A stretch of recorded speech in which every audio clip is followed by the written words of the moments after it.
Continuando a nossa série sobre família, eu vou falar hoje sobre a educação dos nossos filhos, que na verdade nada mais, nada menos é do que o discipulado. O discipulado das nossas crianças, dos nossos jovens. Os princípios para educar filhos e os princípios para o discipulado são os mesmos. Porém, é claro que a aplicação é bem diferente. Eu sei, você pode estar se perguntando, mas eu já criei meus filhos, eu já tenho netos, eu não tenho mais que lidar com crianças, eu não tenho mais que educar uma criança como eu tinha quando os meus filhos eram pequenos. E eu entendo isso muito bem, eu estou na mesma situação. No entanto, como eu já falei antes, nós aprendemos não é só para nós, não é só para aplicação pessoal, nós aprendemos também para a gente ensinar, para a gente orientar os jovens pais, orientar os nossos filhos que têm filhos, ou os jovens da nossa igreja. Então, o propósito do ensino é muito mais abrangente do que simplesmente a aplicação pessoal. É isso que vai nos tornando pessoas que podem ensinar aos mais jovens. E quando eu falo ensinar, não pensa você que é só ir lá na frente, na igreja, ministrar, pregar. Não é, muito pelo contrário. O maior fluxo de ensino se dá no dia a dia, nos relacionamentos e no exemplo que a gente passa para os outros, né? E recebe dos outros também. Então, falando sobre a educação dos nossos filhos, ou dizendo assim, das nossas crianças, mas quem educa mesmo são os pais, né? Nós, como avós ou tios, nós apoiamos, nós ajudamos, mas nós não temos a responsabilidade da educação. Mas é importante entender por que a gente educa, ou por que a gente discipula as crianças. Gente, o alvo final, eu vou assim, dar resumidamente. O alvo final da educação da criança é a salvação da sua alma. Este é o alvo final. Nós trabalhamos a criança, né? Perseveramos em ensiná-la para que ela aprenda a obedecer aos pais e depois a obedecer a Deus. Porque a criança que não aprende a obedecer os seus pais, muito mais dificilmente ela vai se submeter à obediência a Deus quando ela for maior. Pais, é muito, muito importante, é fundamental que o seu filho aprenda a obedecê-lo. A obedecer você, pai e mãe. Pai e mãe não tem que ficar falando. Se você tem que ficar falando muito com seu filho, isso já mostra que você não tem autoridade com ele. E se você não tem autoridade, não tem o respeito do seu filho, consequentemente, esta criança vai crescer, não vai respeitar o governo, a polícia, as autoridades e, no final das contas, ela não vai respeitar nem se submeter à vontade e autoridade de Deus. Então, é muito importante treinarmos, educarmos nossas crianças, porque é muito maior do que nós mesmos. É a vida eterna dela que conta, é o seu futuro. E o seu futuro aqui na Terra, mas principalmente é o seu futuro na eternidade. Então, a criança, quando ela é treinada, quando ela é ensinada, quando ela é disciplinada, discipulada, observe que a palavra discipulado e a palavra disciplina têm a mesma raiz. Por quê? Porque o significado é muito parecido. O discipulado está totalmente conectado à disciplina. A Bíblia fala em Hebreus que Jesus aprendeu através das dores, através do sofrimento. Que sofrimento é esse? Bom, diversos, mas todo aprendizado está embutido nele o sofrimento, porque a gente tem que perseverar, a gente tem que insistir, a gente tem que repetir muitas vezes. Como é que você aprende matemática? Treinando, treinando, treinando. Como é que você aprende gramática? Treinando, escrevendo, lendo, escrevendo, lendo, sendo corrigido pelo seu professor, até que você fica mais ou menos, né? E vai dali para frente melhorando. E tudo mais, não é, tanto na escola quanto como é que você aprende a trabalhar? Perseverando, trabalhando sem vontade, trabalhando cansado, trabalhando, às vezes a gente não tem ânimo, mas a gente tem que perseverar. É assim neste mundo caído. É assim deste lado obscuro do universo, desde a queda. Então, não tenha medo do sofrimento e não tenha medo das dores que o seu filho, que a sua criança vai ter que passar para ser discipulado, para ser ensinado, porque não existe aprendizado sem dores, sem perseverança, sem insistência, sem dificuldade. Gente, vida fácil é no inferno, tá? Não tem disciplina, não tem ordem, não tem a necessidade de perseverar, né? É dormir o dia inteiro. Claro que eu tô brincando aqui, né? Mas vocês estão entendendo o que eu quero dizer, né? Vida fácil, entre aspas, é a vida nas trevas, que não é nada fácil, né? É mais difícil, porque é a perdição da nossa alma. Então, a disciplina, o discipulado, a educação das nossas crianças é para trazer alegria, é para trazer produtividade, é para trazer crescimento, é para que elas aprendam a honrar, a respeitar e a obedecer a Deus. Só que quando a criança é muito pequena, Deus, para ela, são os seus pais. E depois ela vai transferindo toda aquela honra, aquele respeito, aquela obediência para o Criador, o Senhor dos céus e da terra. Mas a princípio são os pais mesmo. Tudo, o lar é o primeiro e mais importante templo na vida de uma criança. É um lugar sagrado, é um lugar da presença de Deus, deveria ser assim, né? Foi feito para ser desse jeito.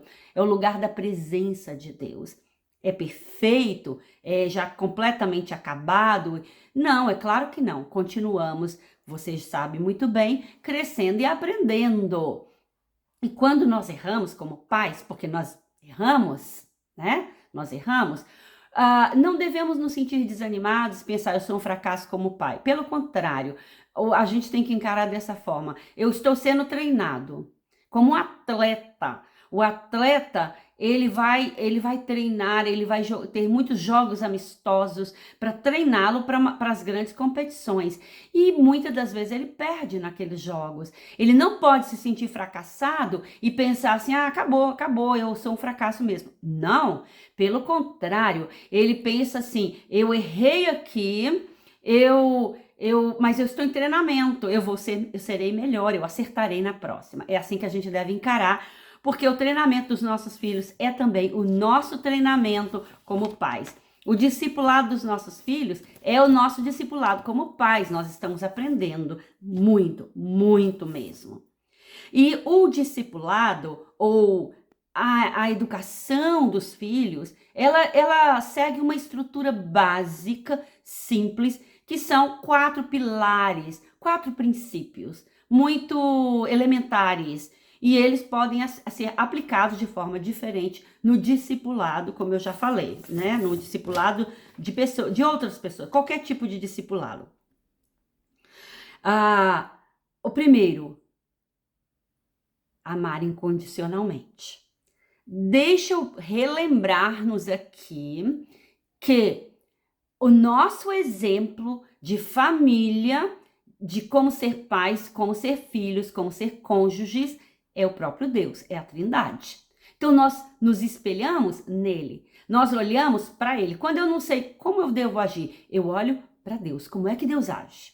E eu sigo eu sigo em suas pegadas, eu sigo aquela mesma trilha que ele já deixou na Bíblia para nós, né? Então, o primeiro pilar, amar incondicionalmente. Ou seja, eu não amo meu filho, minha filha, porque ele é isso, ele é aquilo, ele fez isso, ele é bonitinho. Não, eu amo como Deus ama, dada as devidas proporções, porque eu sou limitada e finita, estou em constante crescimento, mas naquilo que é possível a mim, naquilo que eu sei, naquilo que eu entendo, naquilo que eu dou conta de fazer, eu devo amar como Deus ama. Como? Incondicionalmente. Então, isso serve para todo mundo, né? Mas eu não amo porque ele fez algo para mim, meu filho ou qualquer outra pessoa. Eu amo porque ele é uma pessoa criada à imagem e à semelhança de Deus e tem valor intrínseco, tem valor enraizado nessa pessoa. Aí eu preciso entender o que é o amor. O que é o amor? Eu vejo hoje em dia uma dificuldade de muitos pais jovens entender o que é o amor. Eles pensam que estão amando seu filho quando estão abrindo concessões, quando estão deixando a criança indisciplinada, quando estão permitindo que a criança não obedeça a ele ou a ela, aos pais. Não é só os pais, não, os mais velhos, os avós, os tios, né? O respeito à autoridade.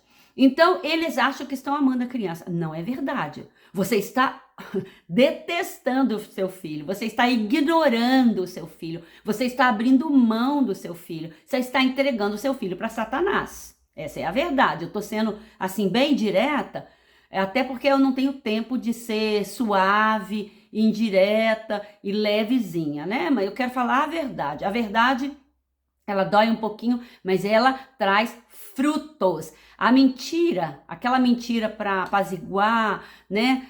Quando você cobre, né? Você embrulha uma coisa assim com papel bonito, mas a coisa lá dentro é feia, é podre, né? Imagina, carne podre, você embrulha num papel bem lindo, bem maravilhoso. Mas quando abre, aquilo fede. Então, eu prefiro a verdade dura, crua, mas ela vai trazer frutos. Ela vai trazer vida eterna. Então, conhecereis a verdade e a verdade vos libertará. Então, pais, nós precisamos aprender a amar incondicionalmente. E nós aprendemos com Jesus, com o Senhor, que enviou o seu Filho ao mundo. Amou tanto que enviou para que ele morresse pelo mundo todo. Então, é um amor de entrega mesmo, né? Não é, a gente não, esse amor não é por emoção. Não devemos e não podemos agir por culpa. Eu não estou dando ao meu filho a atenção que ele merece, então eu vou fazer concessões aqui para ele, deixar ele tadinho, né? Coitadinho, senão ele vai se sentir mal. Deixa seu filho se sentir mal. A vida toda a gente se sente mal em muitos momentos de nossa vida. Faz parte de aprender, faz parte de ser discipulado. Sentir mal pelas coisas boas. Me sentir mal porque eu tô errada. Então eu vou consertar. O que adianta eu me sentir bem e depois eu vou me sentir super mal, né? Perdendo a minha própria alma, né? Ou me quebrando, né? Me arrebentando nesse mundo, nas minhas emoções. Então, nós precisamos, sim, como pais, muitas das vezes, permitir que os nossos filhos se sintam mal no sentido de que eles reconheçam e percebam que estão errados e eles têm que se submeter. Mas não é por emoção, como eu disse, não é porque a gente está se sentindo culpado.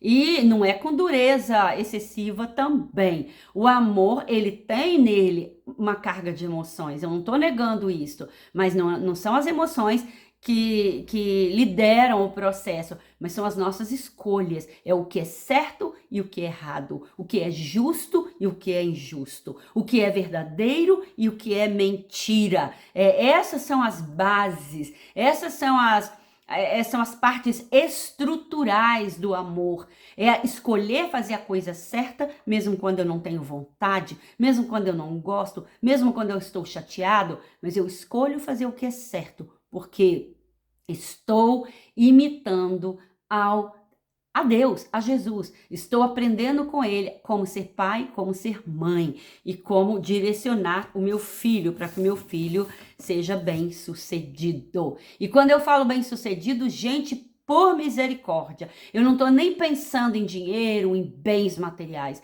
Eu estou pensando bem-sucedido na alma, porque esta é de fato a grande riqueza, a maior de todas. Esta é a grande... É isso que define se nós somos ricos ou se somos pobres. É a nossa alma, é o nosso espírito, é o nosso relacionamento com Deus e com o próximo. E é disto que eu estou falando o tempo todo. Então, o primeiro pilar da educação, amar incondicionalmente. Esse amor, sim, ele tem uma carga de amor, de emoção, de carinho, de afeição, né? Ser amoroso, mas ser firme, irredutível naquilo que é certo. Naquilo que quando você falar sim é sim, quando você falar não é não, né? Para que o seu filho ele aprenda bem rapidinho que ele não pode te manipular, como pai ou como mãe. Primeiro pilar, amar incondicionalmente. O segundo pilar, ensinar o tempo todo.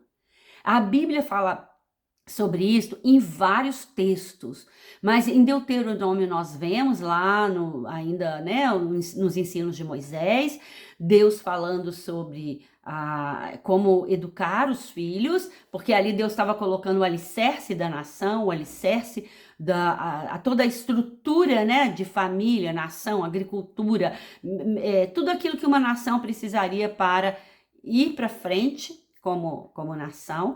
E ele disse o quê? Olha, ensine o tempo todo, assentado à mesa com seu filho, andando pelo caminho, quando você vai colocar ele para dormir, quando você vai despertá-lo, ensine o seu filho o tempo todo. Irmãos, isso significa que eu tenho que ficar fazendo sermões para o meu filho o tempo todo? É claro que não. Vamos falar a verdade? A gente não aguenta sermões mais, né? Os sermões, as pregações, se elas não estão imbuídas de vida, elas são como uma lata vazia. Bate, faz muito barulho, mas depois não dá em nada, tá oco, não tem nada dentro, não tem consistência. Os sermões chegam a um ponto, quando são vazios, que entra no ouvido e sai no outro, a gente nem ouve mais. Então, como é que a gente ensina o tempo todo? Sim, nós vamos falar, vamos usar palavras, claro, mas não vamos não vamos falar simplesmente, porque os sermões, as pregações em si, elas não mudam ninguém, né? O que é que faz a grande diferença? É quando a criança olha e vê a realidade, quando ela enxerga isso na sua vida. Eu vou falar aqui embaixo sobre esse outro ponto, então segura aí um pouquinho. Mas nós, como pais, e como líderes também, como discipuladores, devemos aproveitar todas as oportunidades para ensinar. A gente ensina através de mostrando coisas na prática, às vezes deixando a pessoa errar, o filho errar, né? Se não for um erro grave, deixa ele errar, deixa ele quebrar a cara, deixa ele apanhar um pouquinho, que aí rapidinho, nós aprendemos muito com os nossos erros. Melhor se a gente aprendesse, né, mais com os erros dos outros. Mas, muitas das vezes, nós temos que sofrer os nossos próprios danos para sentir a dor. A dor, ela é boa, tá, gente? Apesar de... Você vai falar não. Eu sei, você não vai concordar comigo, porque ninguém quer sentir dor. Mas ela tem um propósito, ela é pedagógica, ela nos ensina. Quando você está sentindo dor, imagina se a gente não sentisse dor. A gente ia morrer de qualquer outra doença e não sentindo a dor, não teríamos como correr e buscar ajuda e remédio e tratamento, né? Na alma é a mesma coisa, a dor da alma é um aviso, corre, busca ajuda, corre, resolve isso, senão você vai se arrebentar. Todo tipo de dor, ela tem o propósito de nos ensinar, para nos consertar, para que a gente acerte a vida, para que a gente ponha as coisas no lugar. Com a criança é a mesma coisa. A dor, ela ajuda a criança a refletir. Então, às vezes você tem que deixar, né? A criança, você fala, olha, não corre aí, não corre, não corre. E ela não te obedece e vai, cai. Olha, viu? Eu falei, não falei? Então, agora você está entendendo por que eu falei. Ele aprende rapidinho, né? Encarando as suas próprias consequências. Então, primeiro princípio, amar incondicionalmente. Segundo, ensinar o tempo todo. As crianças, elas são como esponja. Elas vão aprender de um jeito ou de outro. Só que elas podem aprender coisas erradas, coisas ruins. Então, aproveite para ensinar. Ser o primeiro grande professor na vida do seu filho. Terceiro pilar, terceiro princípio da educação, do discipulado, é dar exemplo com a própria vida. Como eu comecei a falar antes, né? Muito mais do que palavras, nós precisamos dar exemplo com a nossa vida, é com quem eu sou, como eu ajo, o que eu faço. O meu filho, ele está observando, a criança está observando, o tempo todo observando, o tempo todo analisando. Então, na verdade, nós fomos criados para aprender com exemplos, aprender em relacionamento. Se não seria muito fácil, você põe um livro na mão da criança e fala, leia aí, leia todos esses livros, né? Põe uma biblioteca diante dela, leia tudo. Daqui a 4 anos, depois que você já leu tudo, você volta, que você já aprendeu. É claro que não funciona assim. Por quê?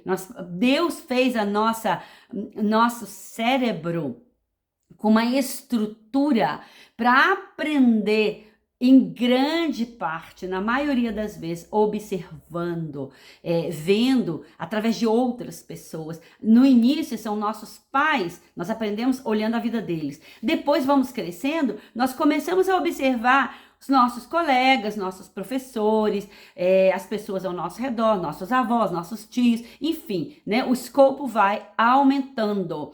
Mas é muito óbvio isso, porque Deus, quando quis nos resgatar, nos salvar, nos ensinar o caminho de volta para Ele, de volta para o Éden, de volta para o jardim, o que Ele fez? Ele não simplesmente colocou os manuscritos na mão dos profetas, na mão dos patriarcas, né, na mão de Moisés para escrever e tal, né, e deixou a Bíblia para nós. Não foi assim que Ele agiu. O que Ele fez? Ele veio em pessoa, Jesus.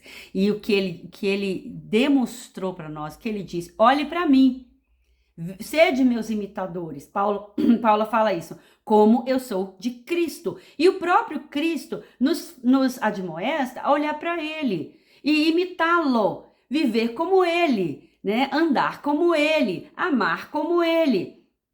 E eu sei que dá um tilt na cabeça de muitas pessoas, como Ele, misericórdia, Ele é Deus, quem sou eu? Gente, Jesus Cristo, homem, por isso Ele se fez homem. Ele não enviou um anjo, Ele não veio aqui na forma de um espírito, né? E ficou aqui vagando entre nós. Não.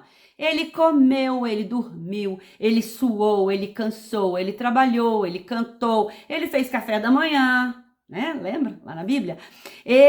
Tenho certeza que ele participou de muitas festas com os seus discípulos, dançou como qualquer pessoa. Gente, ele foi ao banheiro, teve dor de barriga, sei lá, na infância, teve as doenças que as crianças da época tinham, né? Catapora, sei lá, sarampo, não sei, a febrezinha, gripe. Ele foi um homem normal. É por isso que a Bíblia nem fala sobre a infância dele. Fala o quê? Foi uma criança como qualquer outra, né?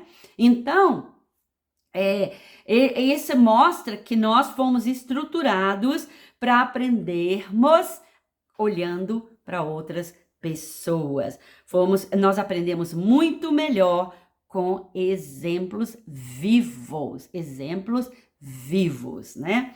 Então, primeiro princípio, amar incondicionalmente. Aí nós temos que aprender o que é amor, e cada princípio desse se desdobra em muitos outros princípios e muitas outras lições, né? Tô dando aqui um esqueleto para você entender. Primeiro princípio, amar incondicionalmente. Segundo princípio, ensinar o tempo todo. Terceiro princípio, dar exemplo com a própria vida. Isso inclui até os nossos erros. Sim, os nossos erros, as nossas falhas, porque teremos, né? Temos e teremos. Estamos, como eu já falei, aprendendo, crescendo. Mas os nossos filhos saberão reconhecer isso também. Eles entendem e entenderão que pai nenhum é perfeito, mãe nenhuma é perfeita, que nós erramos também no processo, mas nós erramos tentando acertar. Isto faz toda a diferença. A intenção do coração é acertar, né? E erramos neste processo porque estamos em construção. Amar incondicionalmente, ensinar o tempo todo, dar exemplo com a própria vida. Quarto e último princípio que eu vou falar aqui: corrigir quando necessário. E eu te garanto que será necessário. Todos nós precisamos de correção. Vou ler aqui apenas Hebreus 12, do 4 até o 8. Na luta contra o pecado, vocês ainda não resistiram até o sangue. E vocês se esqueceram da exortação que lhes é dirigida como a filhos. Filho meu, não despreze a correção que vem do Senhor, nem desanime quando você é repreendido por ele. Porque o Senhor corrige a quem ama e castiga todo filho a quem açoita, a quem disciplina. É para a disciplina que vocês perseveram. Deus os trata como a filhos. E qual é o filho a quem o pai não corrige? Mas se estão sem correção, da qual todos se tornaram participantes, então vocês são bastardos e não filhos. É forte, né? É forte. Qual é o pai que não vai corrigir o filho a quem ele ama? Uma das demonstrações de amor é a correção. Deus nos corrige. Por que ele nos corrige? Para que nós não nos percamos, para nos salvar, para nos livrar do mal maior. Ele nos corrige em amor, mas ele nos corrige e dói. A correção do Senhor dói. Mas é para o nosso bem. Então, só que corrigir dá trabalho. Exige persistência, perseverança, como está escrito aqui. É um ato de repetição vez após vez. Quando a criança é muito pequena, né, em especial quando ela está na sua primeira formação, que vai de 0 até mais ou menos 5, 6, 7 anos de idade. Essa é a primeira infância, a fase mais importante na vida da criança. Então, essa fase exige muita atenção dos pais, muita correção, muito ensino, né? Muito ensinar o todo o tempo, muito dar exemplo com a vida e etc, etc. Nesta fase, dependendo, é claro, da personalidade de cada criança e da situação, mas há momentos que você às vezes vai ter que, num dia, parar para conversar com seu filho, para corrigi-lo, para admoestá-lo. Às vezes, 10 vezes. Teve uma vez, eu contei, meu filho de 4 anos, 14 vezes naquele dia eu tive que parar o que estava fazendo, sentar com ele, conversar com ele, admoestá-lo, corrigi-lo, ensiná-lo.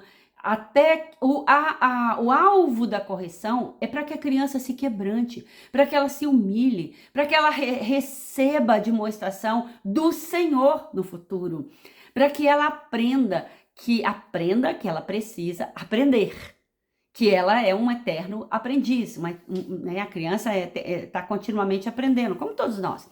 E o propósito da correção é para que a criança ela olhe, ela não deve ficar em hipótese alguma. Se você corrigir o seu filho e você vê, há diversas maneiras de correção. Eu nem vou entrar aqui nesse assunto, tá? Depende da idade da criança, depende do grau do erro cometido, da infração, né? Do que ela fez e etc, etc. Com certeza, ela tem que estar ciente do erro dela, que às vezes a criança erra por ignorância, por ela não sabia, imaturidade. O pai e a mãe têm que saber julgar essas coisas, é claro.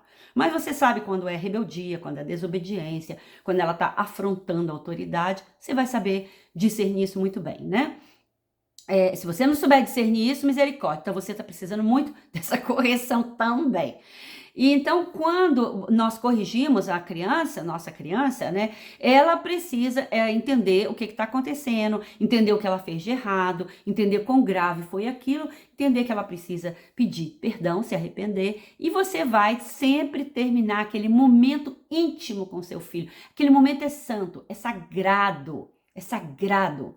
Você vai terminar aquele momento sempre abraçando, beijando seu filho, né, liberando ele, abençoando ele, né, perdoando, falando tá tudo bem, você foi corrigido, você errou, você foi corrigido, mas você se arrependeu, tá tudo bem. Eu te amo do mesmo jeito, para que o filho saiba que ele é aceito, apesar do erro. É como Deus nos trata.